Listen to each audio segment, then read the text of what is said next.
ശ്രീനാരായണ ഗുരുദേവൻ ഹിന്ദുവാണ്. ബഹുമാനപ്പെട്ട കേരള മുഖ്യമന്ത്രി ശ്രീ പിണറായി വിജയൻ ഉയർത്തിയ സംവാദം സനാതന ധർമ്മ വിഷയത്തെക്കുറിച്ച് അദ്ദേഹത്തിന്റെ നിലപാട് പൊളിറ്റിക്കൽ സർക്കിൾസിൽ കൗതുകകരമായ റെസ്പോൺസ് ഉണ്ടാക്കി. ശ്രീ പിണറായി വിജയന്റെ ബദ്ധശത്രുവായി കരുതുന്ന ശ്രീ കെ സുധാകരൻ എന്ന KPCC പ്രസിഡന്റ്, കോൺഗ്രസ് പ്രസിഡന്റ് അദ്ദേഹത്തിന് അനുകൂലമായ ലൈൻ എടുക്കുകയും എന്നാൽ പൊതുവെ ലെഫ്റ്റ് ലിബറൽ മതേതര നെഹ്റൂവിയൻ വാദി എന്ന് വിശ്വസിക്കുന്ന ശ്രീ VD സതീശൻ ഘടകവിരുദ്ധമായ ഒരു നിലപാടെടുത്ത് സനാതനധർമ്മം ഇന്ത്യയുടെ സംസ്കാരമാണെന്ന് പറയുകയും വ്യത്യസ്ത വിഭാഗങ്ങളിലുള്ളവർ വ്യത്യസ്ത പ്രതികരണങ്ങളുമായി വരികയും BJP അടക്കം സനാതനധർമ്മത്തെ അവഹേളിച്ചു എന്ന് പറയുകയും ഒക്കെ ചെയ്തു. ശ്രീനാരായണ ഗുരുദേവന്റെ മതം ഏതാണ്, വിശ്വാസം ഏതാണ്, ജാതി ഏതാണ് തുടങ്ങിയ കാര്യങ്ങളാണ് നമ്മൾ പരിശോധിക്കുന്നത്. നമസ്കാരം. ശ്രീനാരായണ ഗുരുദേവൻ ലോക ഗുരുവായി നമ്മുടെ നാട്ടിൽ ജനിച്ച വ്യക്തിയാണ്. ശ്രീനാരായണ ഗുരുദേവൻ ഈഴവ സമൂഹത്തിൽ ജനിച്ചൊരു വ്യക്തിയാണ്.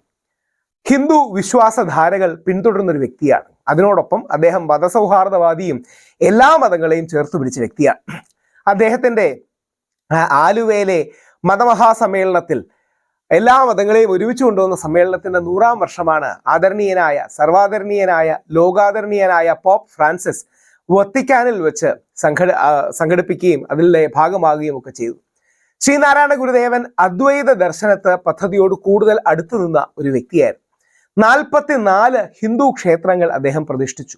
22 ശിവക്ഷേത്രങ്ങൾ, 14 സുബ്രഹ്മണ്യ ക്ഷേത്രങ്ങൾ, ദേവീക്ഷേത്രം, ശാരദാദേവി ക്ഷേത്രം, ഗണപതി ക്ഷേത്രം, കണ്ണാടി പ്രതിഷ്ഠ അടക്കം 44ഓളം ക്ഷേത്രങ്ങൾ അദ്ദേഹം സ്ഥാപിച്ചു. എന്നാൽ ഹിന്ദുത്വവാദിയാണ് അദ്ദേഹം എന്ന് ആരും പറയില്ല. കാര്യം അത് ഒരിക്കലും ശരിയുമല്ല.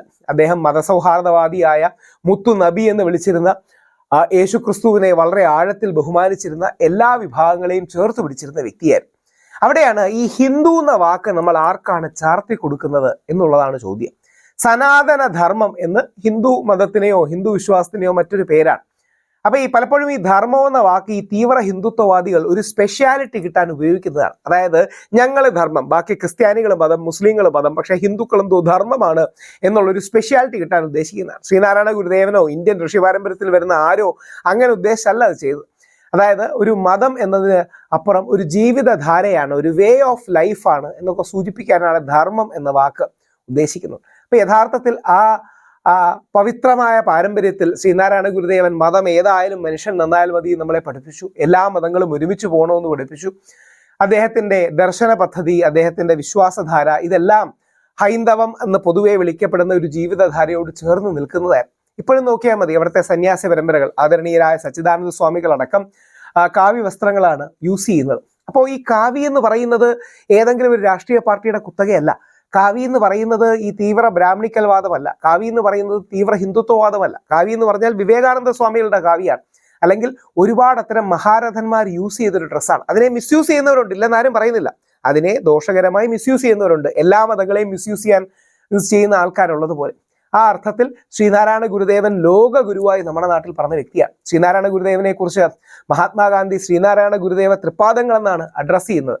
ശ്രീനാരായണ ഗുരുദേവനെ മഹാത്മാഗാന്ധി കാണുകയും മഹാത്മാഗാന്ധിയെ വളരെയധികം ഇൻസ്പയർ ചെയ്യുകയും ചെയ്തു ശ്രീനാരായണ ഗുരുദേവൻ. എന്നിട്ട് മഹാത്മാഗാന്ധിയെ പിന്തുണയ്ക്കണമെന്ന് തൻ്റെ അനുയായികളോടും വിശ്വാസികളോടും ശ്രീനാരായണ ഗുരുദേവൻ പറയുകയും ചെയ്യുന്നു. അപ്പൊ യഥാർത്ഥത്തിൽ ശ്രീനാരായണ ഗുരുദേവൻ ഹിന്ദുവാണ്.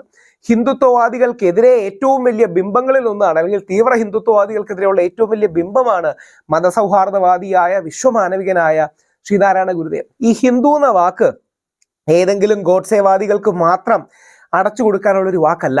പകരം ഹിന്ദു ഗാന്ധിജിയാണ്, ഹിന്ദു വിവേകാനന്ദനാണ്, ഹിന്ദു ശ്രീനാരായണ ഗുരുദേവനാണ്, ഹിന്ദു ചട്ടമ്പി സ്വാമിയാണ്, ഹിന്ദു ഭാരതകേസരി മന്നത്തു പത്മനാഭനാണ്, ഹിന്ദു വൈകുണ്ഠസ്വാമിയാണ്, ഹിന്ദു തൈക്കാട് അയ്യാ ഗുരുവാണ്, അല്ലെങ്കിൽ മഹാത്മാ അയ്യങ്കാളിയാണ് ഹിന്ദു എന്ന തിരിച്ചറിവ് നമുക്കുണ്ടാകും. ഒരുപാട് പേർ അങ്ങനെ പണ്ഡിറ്റ് കറപ്പനെ പോലെ ഒരുപാട് പേർ, പെട്ടെന്ന് ഓർമ്മ വന്നവരുടെ പേര് പറഞ്ഞു എന്ന് മാത്രമേ ഉള്ളൂ. അപ്പോൾ ആ പാരമ്പര്യത്തിൽ ശ്രീനാരായണ ഗുരു ഉറച്ചു നിൽക്കണം. നമ്മുടെ നാട്ടിൽ ഹിന്ദുവും മുസ്ലിമും ക്രിസ്ത്യാനിയും തമ്മിൽ സൗഹാർദ്ദം വേണം. ഒരു കേവല മതേതരത്വത്തിന്റെ പേരിൽ ഇവർ ഹിന്ദു അല്ല എന്ന് പറയുന്നതല്ല. പകരം ശ്രീനാരായണ ഗുരുദേവനാണ് ഹിന്ദു എന്ന തിരിച്ചറിവ് നോക്കുണ്ടാകണം. മഹാത്മാഗാന്ധിയും വിവേകാനന്ദനുമാണ് ഹിന്ദു, തീവ്ര ഗോഡ്സേവാദികളല്ല എന്ന തിരിച്ചറിവിൽ ഇവരുടെ ആത്മീയത പഠിക്കാനും അവരുടെ വിശ്വമാനവിക ദർശനങ്ങൾ പഠിക്കാനും മതസൗഹാർദ്ദവും ബഹുസ്വരതയും ഒക്കെ പഠിക്കാനുള്ള ഒരു അവസരമാകട്ടെ. ശ്രീനാരായണ ഗുരുദേവൻ ബുദ്ധന്റെ ഹൃദയവും ശങ്കരന്റെ ബുദ്ധിയും ചേർന്ന് നമ്മുടെ നാട്ടിൽ ജനിച്ച ഏറ്റവും വലിയ സനാതന ധർമ്മത്തിന്റെ, ഹിന്ദു ധർമ്മത്തിന്റെ പ്രതിരൂപമാണ്, ആൾരൂപമാണ്. വക്താവ് എന്നൊക്കെ പറയുന്നത് കുറവാണ്. ശ്രീനാരായണ ഗുരുദേവനാണ് ഹിന്ദു ധർമ്മം എന്ന തിരിച്ചറിവിൽ നമുക്ക് മുമ്പോട്ട് പോകാൻ കഴിയട്ടെ.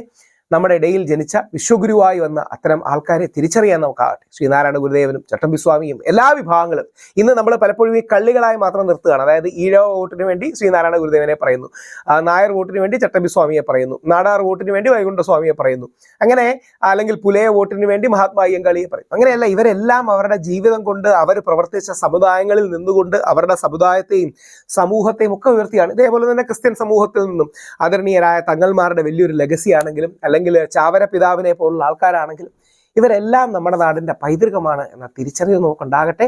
ശ്രീനാരായണ ഗുരുദേവന്റെ അല്ലെങ്കിൽ ഈ നാട്ടിൽ ജനിച്ച എല്ലാ ഋഷി പരമ്പരകളുടെയും ആശീർവാദങ്ങൾ നമ്മുടെ ജനതയ്ക്കുണ്ടാകട്ടെ. ദയവായി ഈ വീഡിയോ ലൈക്ക് ചെയ്യുക, ഷെയർ ചെയ്യുക, കമന്റ് ചെയ്യുക. പോസിറ്റീവ് കമന്റ് ആകാം, നെഗറ്റീവ് കമന്റ് ആകാം, ഫീഡ്ബാക്ക് ആകാം, ഫീഡ് ഫോർവേഡ് ആകാം. നിങ്ങളുടെ എല്ലാ കമന്റ്സും ഇരുന്ന് ഞാൻ വായിക്കുകയുണ്ടാവും. അതെനിക്കൊരു ലേണിംഗ് എക്സ്പീരിയൻസ് ആണ്.